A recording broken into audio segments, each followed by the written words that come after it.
know if y'all can hear me. I hope you can. I am Dalton Fisher. I'm the project manager at SciCon. I've got Will with me today. It's his first day kind of riding shotgun. We're in the old Cummins. She gets a little loud at times. He is going to kind of get a day in the life, maybe a couple days in the life, depending on everything we get done today, of what I do, how I do it. I have been on vacation for the last week, so yesterday and today have been extremely hectic. Just kind of getting my bearings, getting everything rolling, back up to date on projects, where we currently are, material for new projects, submittals. We're getting it kind of lined out, just taking it a day at a time. This morning, we are going to be going and kind of reacclimating to the projects to see where the guys are, what they're currently doing, status, deadlines, concerns of general contractors on site, things of that nature. Hopefully I don't bore Will or stay on the phone too much, but it should be a good day.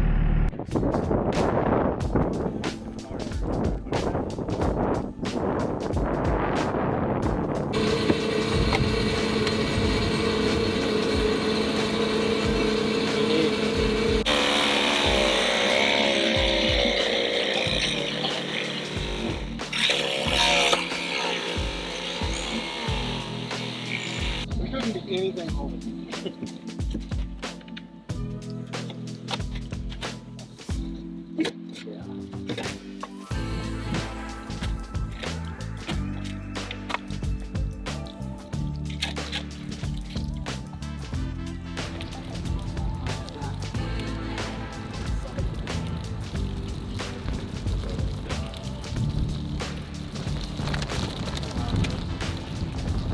So you could see it leaking out of all this? Dope, tape, more dope. Got it all put back together, but to get that off, we had to take everything apart. So really, if we can get that bottom 90 on there and point it up, I think I can lift this up enough to get it. I think you can. And if not, that's what we have to back up for.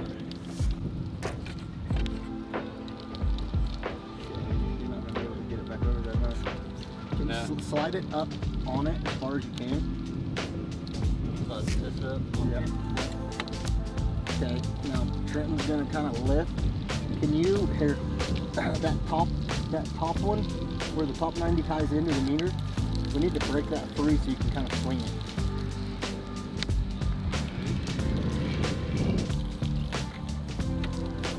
Oh, right there. Look at that 90.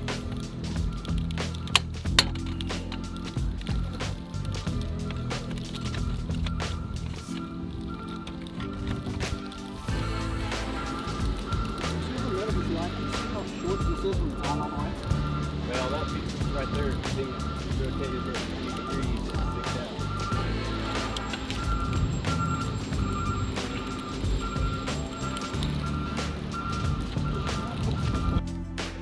Yeah, that's what.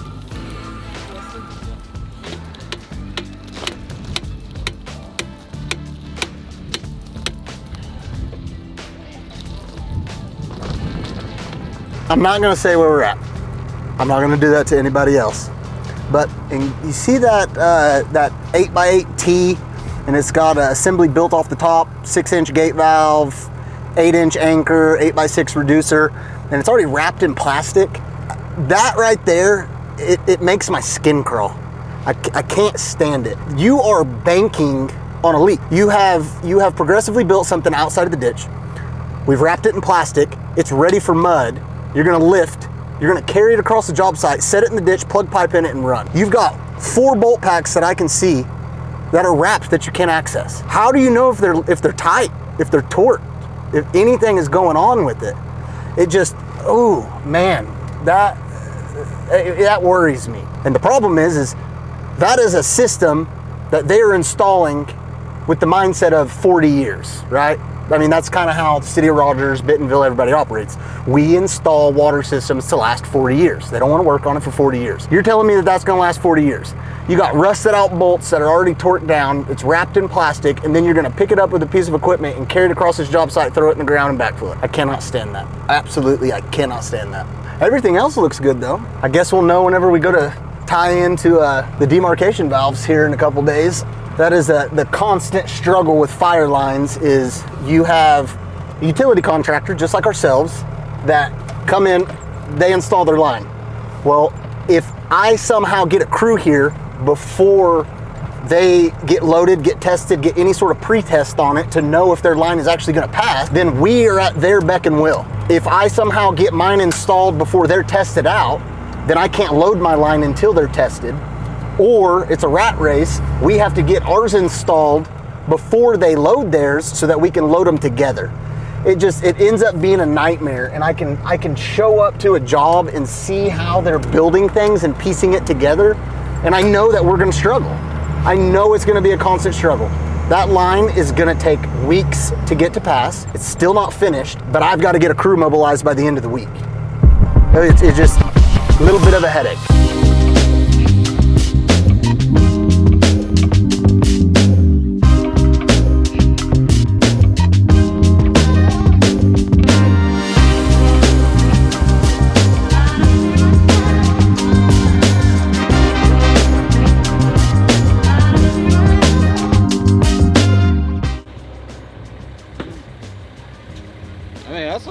I would almost, what's your depth on it?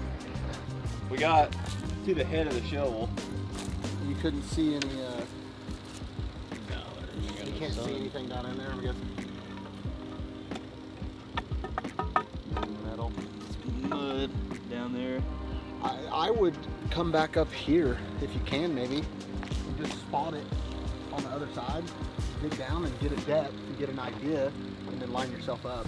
Comes down the street and 45, and then right after the 45 is the hydrant, and it turns up, and it catches this line like this, right there, and then it runs straight off back to that. Hey, I did show on the side of that balcony.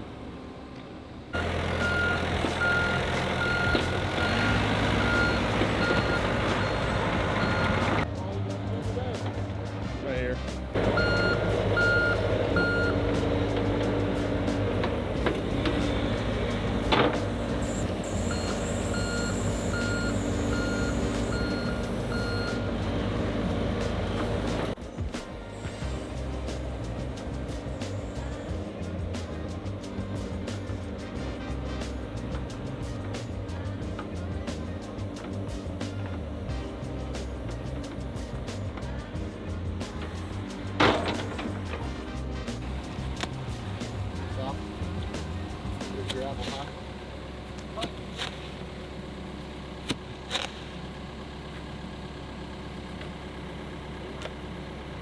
That way. Are you blind? A little bit.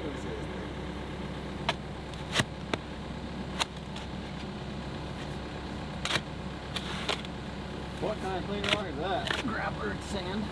It's what they used to let us use, man. Really? Yeah, it's so much easier, but it's pretty expensive.